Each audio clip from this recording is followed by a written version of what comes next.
Hi, I'm Akash Kejanand.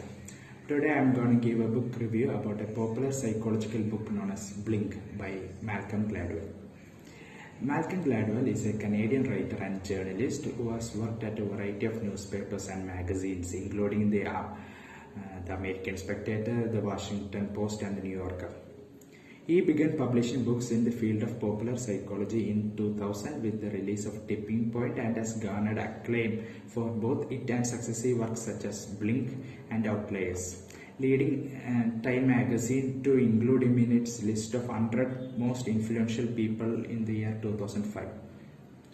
Blink was first published in 2005 to popular and critical acclaim.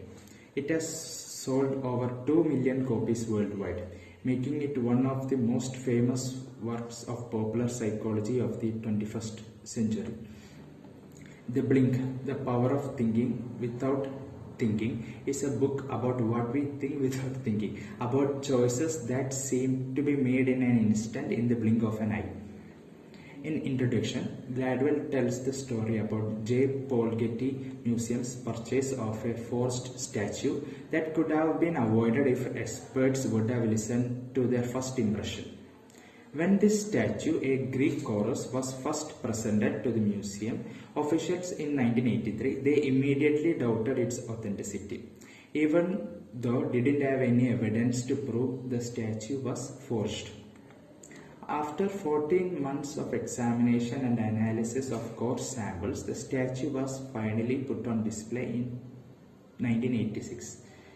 A number of art experts started expressing their doubts about the statue's authenticity, and eventually the statue was proven to be a fake or forgery.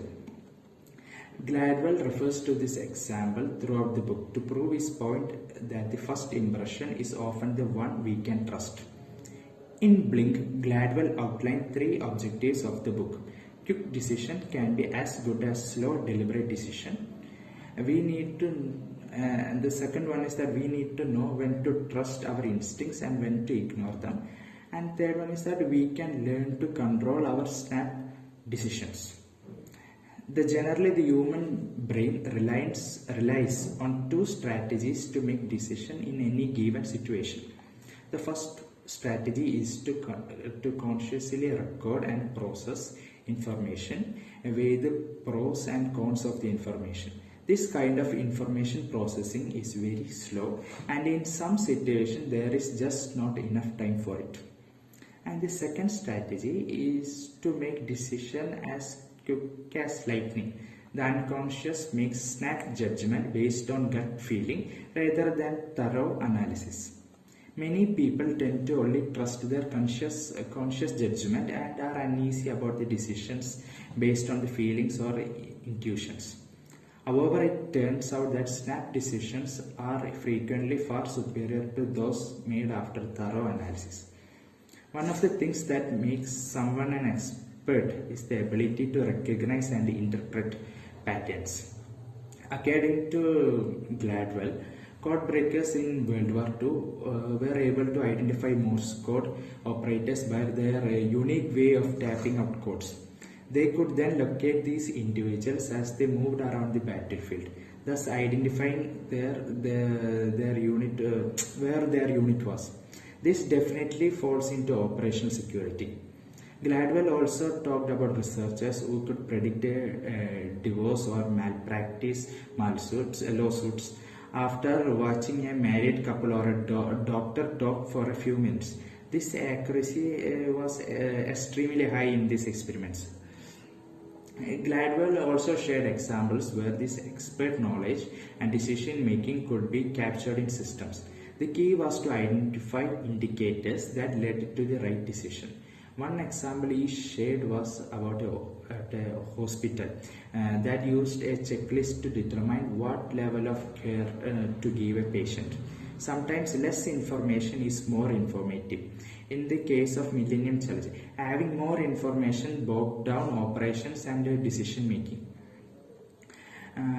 Throughout the book, perhaps one of the most important points made by Gladwell in this book is that neither analytical nor intuitive thinking is good or bad. But under chaotic condition, the lesser the information available, the better, because information overload can delay decision. And under pressure, delayed decisions are worse than bad decisions.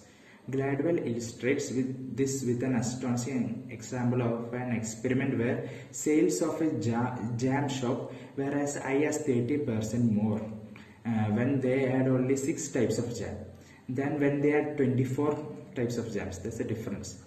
Gladwell also discusses about the dark side of thin slicing. Our first impressions led us to make bad decisions, even when we are aware about it. Warren Harding, one of the worst US presidents ever, led supporters to assume he would be a good president just because he appeared handsome, stately, and presidential, which turns out to be very wrong. And actually, near the end of the book, Gladwell spoke about actions based on what he discovered. There are times when our senses prejudice situations. He shared an example where blind auditions resulted in an increase in women musicians. This is one of the things I like about The Voice. The judges are not prejudiced by the look of the performer. Gladwell offered commentary on other areas that could use more blind observation in order to reduce discrimination. As expected, Blink was a very fascinating book. I certainly learned quite a bit of it, and it's a very good read. Thank you.